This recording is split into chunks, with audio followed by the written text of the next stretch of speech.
Sí. Como ya sabe, es una enfermedad cognitiva.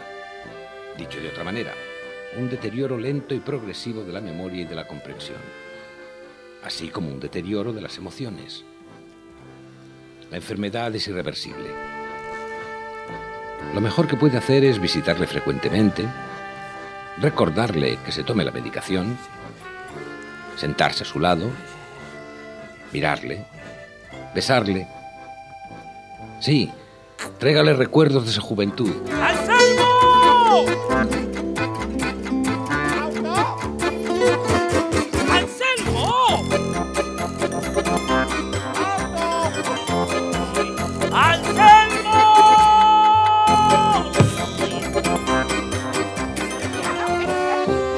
¡El circo ha llegado a Tárrega! ¡Atención, atención! La primera actuación de hoy, la familia de equilibristas chinos, ¡Sin Fin! ¡Hacen ideas! ¡Hacen ideas!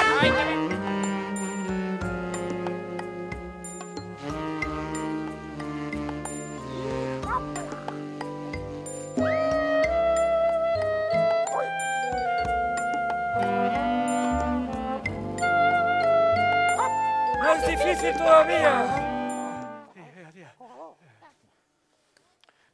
Señoras y señores, salto mortal al agua mineral.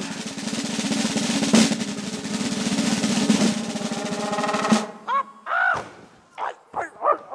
¡Ya está! ¡La pastillita! Pastillita.